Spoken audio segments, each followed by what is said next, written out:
بسم اللہ الرحمن الرحیم۔ دیکھیے، مختلف لوگوں کے جو عقائد ہیں ان کی نشاندہی کی جا رہی ہے کہ یہ ان عقیدوں کی وجہ سے امت مسلمہ ہر جگہ ذلیل و خوار ہوئی ہے، ان کے عقائد خراب ہیں۔ اعمال کی خرابی تو سب مانتے ہیں، اصل مسئلہ ہے عقائد کے اندر خرابی ہے، ایمان کے اندر خرابی ہے۔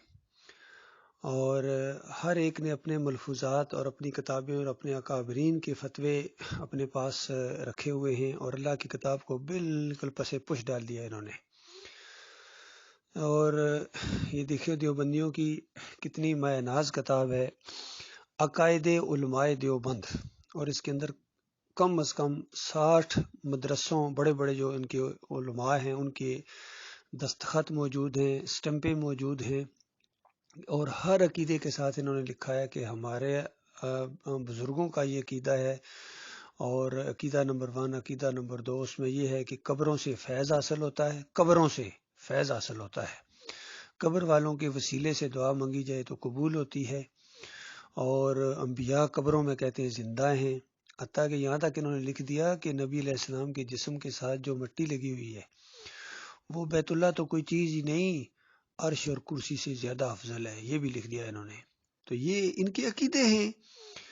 تو اللہ کے بندو، جب ان کو ہم نے اللہ کی کتاب کے اوپر چیک کیا ہے تو یہ بالکل کتاب اللہ کا انکار ہے، اور ابھی تک یہ شرکیہ عقیدوں کو پھیلا رہے ہیں۔ ابھی لیٹسٹ یہ بیان کسی نے بھیجا ہے تقی عثمانی کا، اور اس کے اندر یہ لکھ رہے ہیں اپنے بھائی کے بارے میں بھی گویا، اور اپنے باپ کے بارے میں بھی انہوں نے ایک لکھا کہ مرنے کے بعد بھی ان سے فیض جاری ہے۔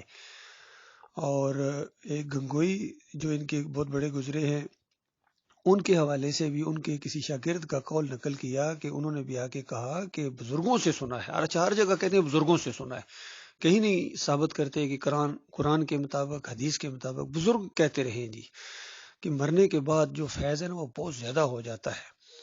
اور دیکھیے پھر بیچ میں صحیح باتیں بھی کئی لے آتے ہیں کہ دیکھو کسی نے کوئی کتاب لکھ دی، کسی نے کوئی واعظ کر دیا، تو بھائی وہ باتیں تو بالکل وہ صحیح ہیں، کیونکہ نبی علیہ السلام نے فرمایا ہے صدقۃ جاریہ کے معاملے میں۔ تو وہ ایماندارانہ کتابیں جنہوں نے لکھی ہیں، اور ایمان کے جنہوں نے تقریریں چھوڑی ہیں، اور ایماندار شاگرد جنہوں نے چھوڑے ہیں، وہ ان کی بات ہو رہی ہے۔ باقی یہ قاسم نانوتوی ہوں، گنگوئی صاحب ہوں، اشرف علی تھانوی ہوں، یا محمود الحسن ہوں، یا شبیر احمد عثمانی ہوں، ان سب نے تو شرک چھوڑا ہے اپنے پیچھے۔ ان کی کتابیں پڑھی ہوئی ہیں، تفسیر شبیر احمد عثمانی کے پہلے صفحے کے اوپر جو انہوں نے ایاک نعبد و ایاک نستعین کا شرک اس کے اندر ڈال دیا کہ اللہ کے بندوں کو پکارنا یہ بھی اللہ ہی کو پکارنا ہے۔ تو بتائیے کہاں گیا آپ کا ایمان؟ وہ یہ محمود الحسن سے شروع ہوتا ہے، اور نیچے ابھی تقی عثمانی انہوں نے اس کو جدید کمپوزنگ اور اس کے بہترین پرنٹنگ کے ساتھ اس کو شائع کیا، اس میں شرک وہ باقی ہے، ایاک نعبد و ایاک نستعین کی تشریح میں۔ پھر یہ عرصہ دراز تک سعودی عرب سے یہ تفسیر شائع ہوتی رہی ہے۔ اب جب ہم لوگوں نے نشاندہی کی ہے تو انہوں نے وہاں سے ویسے بند کیا ہے، لیکن ان کے اپنے شرک دوسرے، وہ گنبد کو سجانا، اور یہ نبی علیہ السلام قبر کے اوپر آ کے پڑھو تو سنتے ہیں، وہ شرک ان کا ابھی بھی باقی ہے۔ تو اس میں دیکھیے یہ آواز آپ خود سنیے، یہ تقی عثمانی صاحب کی آواز ہے، اور یہ کہہ رہے ہیں کہ مرنے کے بعد جو قبروں سے یا ان کے بزرگوں کا فیض ہے نا اس کا کیا کہنا، اور بیچ میں دوسری باتیں بھی لا رہے ہیں، اور آخر میں جو انہوں نے بات کی ہے وہ تو بڑی عجیب و غریب ہے۔ وہ کہتے ہیں کہ یہ جو اصالِ ثواب ہے نا یہ حدیث میں آتا ہے، اور ساتھ ہی کہتے ہیں مجھے حدیث کا حوالہ یاد نہیں ہے کہ پتہ نہیں اس کی حیثیت کیا، یہ بھی کہہ رہے ہیں کہ مجھے حوالہ بھی یاد نہیں ہے، اور اس حدیث کی سند کیا یہ بھی کوئی پتہ نہیں ہے، لیکن ہے حدیث ہے کہ یہ جو پیچھے سے اصالِ ثواب بھیجتے ہیں یہ پیکٹ کی شکل میں، بنڈل کی شکل میں فرشتے جا کر پیش کرتے ہیں خوبصورت پیکنگ کے ساتھ۔ تو یہی وہ بات ہے جو اس سے پہلے مودودی صاحب نے کہی تھی کہ یہ اصالِ ثواب جو ہے نا یہ منی آرڈر کی طرح ہے، منی آرڈر کی طرح، جس طرح بھیجنے والا جب بھیجتا ہے تو اس کو مل جاتا ہے جس کو بھیجا جائے، اور بال فرض نہ ملے تو واپس آ جاتا ہے منی آرڈر۔ تو انہوں نے اس طرح اللہ کی کتاب کا مذاق اڑایا، یقین کیجئے انبیاء کی دعوت کا انہوں نے اس طرح مذاق اڑایا ہے۔ یہ ذرا ان کی آواز خود سن لیجئے تاکہ آپ کو یقین آ جائے کہ ابھی بھی یہ شرک کے اوپر جمے ہوئے ہیں، اور ابھی بھی انہوں نے اللہ کی کتاب کو کس طریقے سے پس پش ڈال کے اپنا اور اپنے بزرگوں کے عقائد اور ان چیزوں کو انہوں نے پھیلایا ہے۔ پھر کہتے ہیں دین کی انہوں نے بڑی خدمت کی ہے۔ کہ سنیے ذرا ان کی اپنی آواز کے اندر وہ سر چشمہ فیض،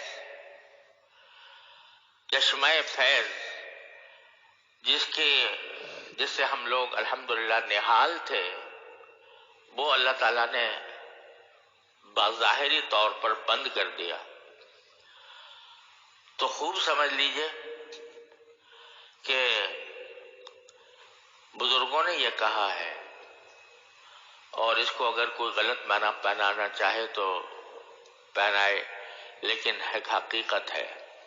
حقیقت یہ ہے کہ جس کو اللہ تبارک و تعالی فیض کا ذریعہ بناتا ہے، تو بزرگوں کے بارے میں یہ کہا گیا ہے کہ ان کا فیض ان کی وفات کے بعد بڑھ جاتا ہے.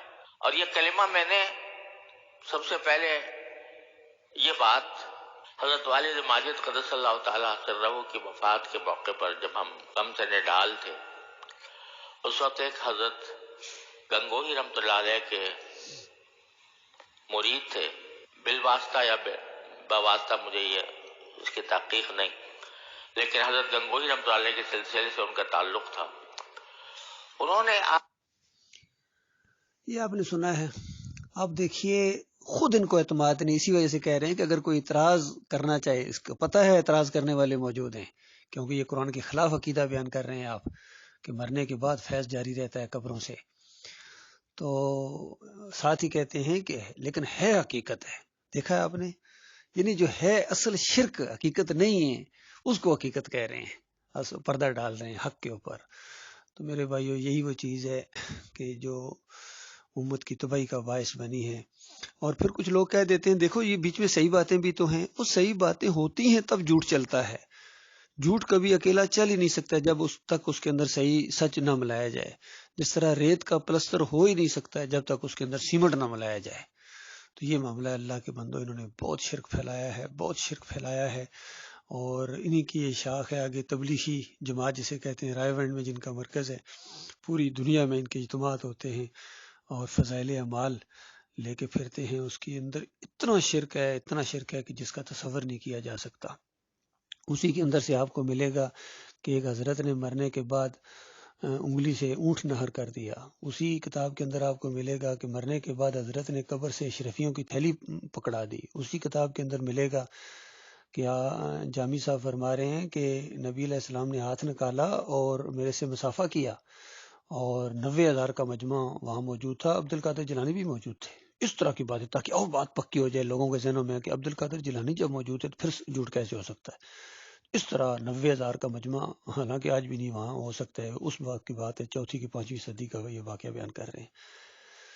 تو اسی کتاب کے اندر آپ کو یہ ملے گا کہ نبی علیہ السلام نے نعوذ باللہ ایک عورت کے پیٹ پر ہاتھ پھیرا، اور پھر اس کی وہ مرنے کے بعد اس کی سوجن ختم ہو گئی. ایسے فحاشی کے بھی چیزیں ہیں، بدعقیدگی کی بھی چیزیں ہیں. یقین کیجئے اس کو بغل میں دبا کے کہتے ہیں کہ یہ وہ کتاب ہے جو ہواؤں میں پڑھی جاتی ہے، سمندروں میں پڑھی جاتی ہے، خشکی پر پڑھی جاتی ہے. یعنی ہواؤں میں پڑھی جاتی ہے، ایئر فورس کے لوگ پڑھتے ہیں. سمندروں میں پڑھی جاتی ہے، یعنی نیوی کے لوگ بھی اپنی شپس میں اس کو رکھتے ہیں. اور خشکی پر تو پڑھی جاتی ہی ہے. اور یہاں بحرین میں بھی یقین کیجیے، جہاں بھی یہ مساجد ہیں کونے میں انہوں نے رکھی ہوتی ہے تبلیغی نصاب، اور اس کو پڑھتے ہیں گھیرا باندھ کے، اور یہ اسی کو پھیلاتے ہیں. مسجد نور ہے ان کی، یہاں جو خالص تاریکی کا گڑھ ہے، سمجھ لیجئے شرک کا اڈا ہے وہ، اس کو یہ مسجد نور کہتے ہیں. تو اب کیا کیا جائے؟ یہ وہی بات ہے جو طاہر القادری نے کہی تھی کہ علم کی شمع جلانے کی ضرورت ہے، بڑا اندھیرا ہے. تو یہ اللہ کے بندو، جب روشنی پھیلانے والے اس طرح خود شرک پھیلانا شروع ہو جائیں، یہ صحیح معنوں میں جو ہے من النور الی الظلمات ہیں اصل میں، کہ یہ ظلمات میں چلے گئے ہیں. لیکن الٹی بات کہتے ہیں، جو ایمان کی روشنی میں جو ایمان کی دعوت ان کو دے رہے ہیں، ان کو یہ کہتے ہیں یہ جناب ان کے چہرے کالے ہوں گے. یہ تو کل قیامت کے دن ہی فیصلہ کرے گا کہ چہرے کالے کس کے ہوں گے. ایمانداروں کے ہوں گے جو مخلص مومن ہیں، کسی فرقے سے ان کا کوئی تعلق نہیں ہے، کسی سیاسی جماعت سے ان کا کوئی تعلق نہیں ہے. ان کا انداز بھی نبی علیہ السلام اور صحابہ اکرام کی طرح توحید کی دعوت دینا، رد شرک اور طاغوت کی نشاندہی ہے. یہ کامیاب ہوں گے. یا شرک پھیلانے والے اللہ کے بندوں کو داتا کہنا، دستگیر کہنا، مشکل کشا، حاجت روا، غوث کہنا، ان کے واسطے وسیلے سے دعا مانگنے والے، پھر ان کو رکوع اور سجدے ثابت کرنے والے، یہ کامیاب ہوں گے یا مخلص مومن کامیاب ہوں گے، اس کا فیصلہ تو بہرحال اللہ کرے گا.